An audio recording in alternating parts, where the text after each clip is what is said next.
ओम शांति। आज एक अनुभव लेकर आए हैं। बहुत खूबसूरत अनुभव है। बहुत नशा चढ़ेगा, लेकिन अंत तक जरूर सुने तो बहुत अच्छा लगेगा।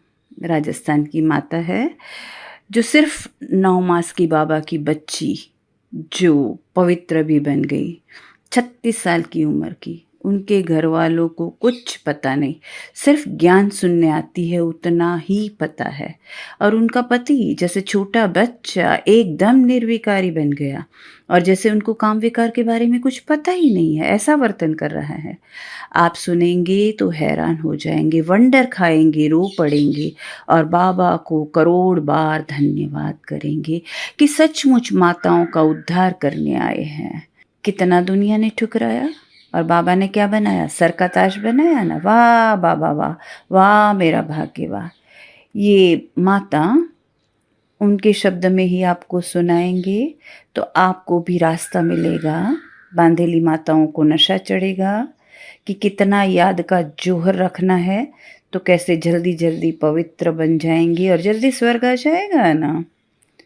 तो पहले थोड़ा बैकग्राउंड भी बताएंगे ना कि कितनी माताएं दुखी होती है और फिर बाबा कैसे हाथ पकड़ता है, कैसे ज्ञान में खींचता है और कैसे अपना बना लेता है, क्योंकि अत्याचार तो माताओं पर ही होते हैं ना। हम उनके शब्द में ही सुना रहे हैं। मैं बाबा की 11 महीने की बच्ची हूँ। मैं राजस्थान के रहने वाली हूँ। माँ बाप ने बहुत ही अच्छे संस्कार दिए। हमारे में छोटी सी उम्र में शादी करा देते हैं, लेकिन मेरे पिताजी ने समाज से ऊपर जाकर मुझे ग्रेजुएट बनाया। फिर अच्छा सा लड़का मामी ने दिखाया, कहा डॉक्टर है, आपकी बेटी को बड़ा खुश रखेगा। शादी हो गई। मैं हंसमुखी चुलबुली और वो लोग एकदम सीरियस। शादी के 4 महीने के बाद ही ससुराल वाले फॉरेन घूमने चले गए। पीछे से पता चला कि मैं प्रेग्नेंट थी।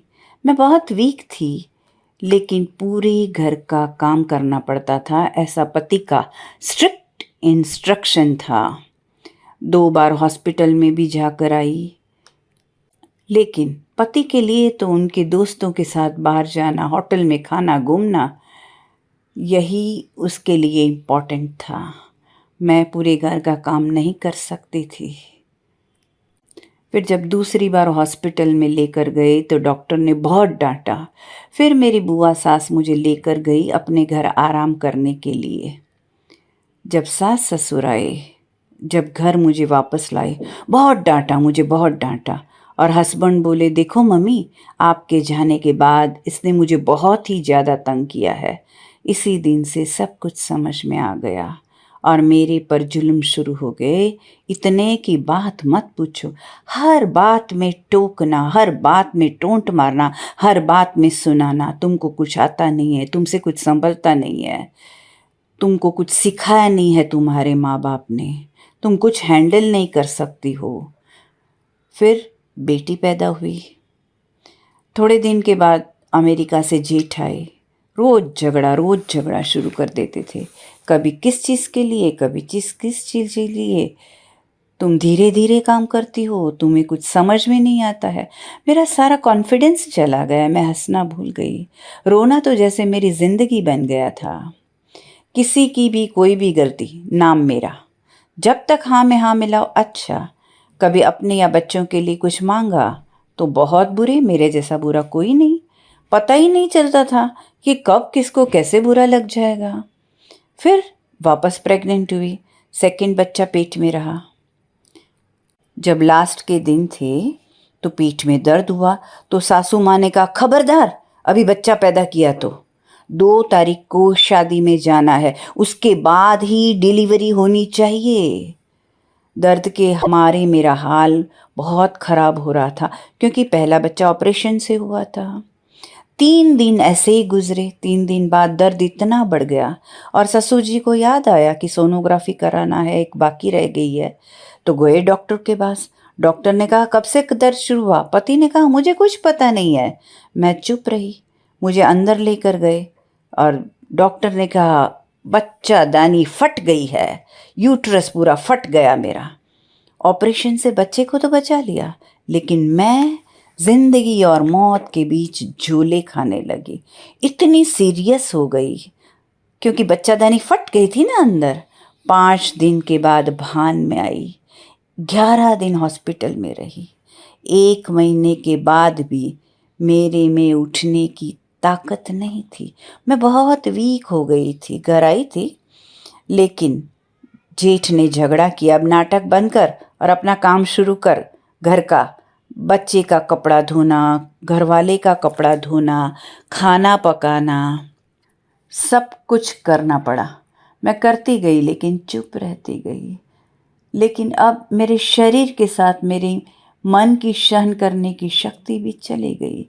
अब मैंने सोचा बहुत हो गया, अभी मैं चुप नहीं रहूँगी। बहुत अंदर अंदर बहुत रोने लगी। मेरा जीवन जैसे नर्क बन गया। यही अब मेरा जीवन था, क्योंकि माँ बाप के घर भाई का डिवोर्स हो गया था 1 महीने के बाद। मेरी माँ डिप्रेशन में थी और मेरे पापा बहुत असूल वाले थे कि अपना घर संभालो। अब मेरा जीवन नर्क बन गया था। गुटके खाने लगी थी, हर बात में झगड़ा। अंदर से सारी ताकत चली गई। बहुत उदास रहती थी। हंसना तो जैसे भूल गई है, किसी से बात ही नहीं करती थी। न कहाँ आना न कहाँ जाना, बस काम करते रहो, सेवा करते रहो। जब तक वो कहे वो करते रहो तो अच्छे। अब मैंने सोचा कि वो लोग ने मेरा बहुत फ़ायदा उठाया है, अब मैं चुप नहीं रहूँगी। एक दिन मैंने डिसाइड किया। यह डिसाइड करने के बाद खाना बनाने बैठ गई और मोबाइल में कुछ देखने लग गई। तो शिवानी दीदी का मेरे सामने वीडियो आया, गुस्से पर था। सोचा टाइम पास कर लेती हूँ, खाना पकाते पकाते सुन लूँगी। सुनना शुरू किया, मुझे बहुत हल्का लगा और बहुत अच्छा भी लगा। 3 महीने तक रोज़ वीडियो सुनने लगी। हर वीडियो के अंत में बोलते थे राजयोग के 7 दिन का कोर्स करो। मैंने सोचा सिर्फ 7 दिन का कोर्स करना है ना, चलो कर लेते हैं। किया, अच्छा लगा। लास्ट दिन उन्होंने मुझे सिर्फ 10 मिनट के लिए मुरली सुनने को कहा, तो मैं सोफे पे बैठ गई और 10 मिनट के बदले 1 घंटा कब पूरा हो गया मुरली सुनते पता ही नहीं चला। फिर तो रोज़ मुरली सुनना शुरू किया। ज्ञान में आने से पहले जब ससुराल वाले अपने मायके नहीं भेजते थे तो बहुत दुख होता था, और भेजते थे तो भी 4 दिन के लिए, उसमें भी हस्बैंड साथ आते थे और पूरे रूल्स और रेगुलेशंस के साथ रहना पड़ता था। पर उसी हस्बैंड को अपनी माँ की गोद में आराम करते देखती थी तो बहुत रोना आता था। पर हम माताएं बहुत भोली होती है ना, अंदर गुटके खाती है और चेहरे पर मुस्कुराहट लाती है। लेकिन जब ज्ञान में आई तो सोचा मेरे जैसा खुशनसीब कोई नहीं, और मुझे प्यारे बाबा की गोद मिली। मुरली में मीठे बच्चे सुनकर अपनी आंखों से आंसू बह जाते थे। प्यार दुलार से मैं भरपूर हो गई। फिर मुरली रोज शुरू की सुननी, बहुत अच्छा लगता था। सारा दुख भूल गई और ज्ञान बुद्धि में आना लगा। मेरा हिसाब किताब है, हर एक का अपना अपना पाठ है, तो सबके साथ अच्छी रीति पेश आई तो वो लोग भी अच्छी रीति से पेश आए। फिर मुरली शुरू हुई पवित्रता पर, तो लगा ये संभव नहीं है, लेकिन इतना सीरियस भी नहीं लिया। बस पवित्रता की टॉपिक आता था और सिर झुकाए बैठ जाती थी। एक दिन टीचर ने मुझे पूछा कि पवित्र जीवन जीना शुरू किया, तो ना कहने के बाद मुझे बहुत शर्म महसूस हुई। उस दिन पहली बार महसूस हुआ कि पवित्र तो जरूर रहना है, पर कैसे। मैंने अचानक हस्बैंड से दूर रहना शुरू किया। ज़्यादा बात नहीं करती थी, उनको डाउट होने लगा। उन्होंने बात की मेरे से कि तुम्हारा व्यवहार क्यों बदल गया, तो मैंने कहा ऐसे ही कुछ नहीं, और मैंने मामला संभाल लिया। फिर बुद्धि में वही बात घूमे, मुझे पवित्र तो रहना है पर कैसे। तो हमारी प्यारी एंजल दीदी, ये हमारे सेंटर की है, लेकिन उन्होंने लिखा इसलिए बता देते हैं, बाकी सेवा करते ऐसी कुछ बात नहीं है। दीदी ने मुझे अच्छे से अच्छे वीडियो सेंड किए तो पुरुषार्थ में बहुत वृद्धि हुई। लेकिन एक वीडियो में एक भाई ने हमारे सवाल का जवाब दिया। जब उनकी युगल पवित्र नहीं रहने देती थी, मना करती थी, तो वो अमृत वेले युगल के साथ सूक्ष्म वतन में बाप दादा के साथ सामने बिठा देते थे और बहुत पवित्रता की शक्ति लेते थे और शक्ति भरते थे। तो हमने भी यही शुरू किया। रात को 1 बजे सोते थे, काम निपटा के 3 बजे उठ जाते थे, आंखें खुल जाती थी। और हमने पर्सनली उनको पूछा 2 घंटे में फिर दिन में सोने को नहीं मिलता था, लेकिन बोलती थी इतना योग का जोहर पावर रहता था, मुझे नींद भी नहीं आती थी, थकावट भी नहीं होती थी, हल्की रहती थी, बहुत बहुत ज़्यादा खुश रहती थी। और अमृत वेले 2 घंटा पावरफुल योग करती थी। 1 घंटा सूक्ष्म वतन में युगल को लेकर बाप दादा के पास पहुंच जाती थी और पवित्रता की खूब किरणें और दृष्टि देती थी, और दृष्टि लेती भी थी और देती भी थी। जैसे उसकी पति की बुद्धि विकारों से हट गई, उनको विकारी याद नहीं आता था, और जैसे छोटा बच्चा बन गया, निर्विकारी बन गया। ओ बाबा, मैं तो धन्य धन्य हो गई। और अब मैं अमृत वेले पूरे परिवार को सूक्ष्म वतन में और फिर 1 घंटा परम धाम में बिंदी रूप में सबको लेकर जाती हूँ और बाबा की दृष्टि और शक्तिशाली किरणों का ज्ञान स्नान करवाती हूँ। सबसे पहले तो मैं बाबा को, उस भाई के लिए कोटि कोटि वंदन करती हूँ, धन्यवाद करती हूँ। और सभी मेरी बांधेली सखी, मेरी बहनें, मेरी आत्मा भाई से रिक्वेस्ट करना चाहती हूँ, अब इस घुटन भरी जिंदगी से जीना छोड़ दो, सिर्फ एक बाबा से संबंध जोड़ दो। अमृत वेले पूरे परिवार के साथ बाबा के पास जाओ। बाबा तो भंडारा खोल कर बैठा है, लूटो, पवित्रता का खजाना लूटो और अपने परिवार पर डालो। माना परिवार पर दृष्टि और बाबा की किरणें डालनी है। आप बैठो, आपके बाजू में पूरा परिवार बिठा दो ना, क्या फ़र्क पड़ता है।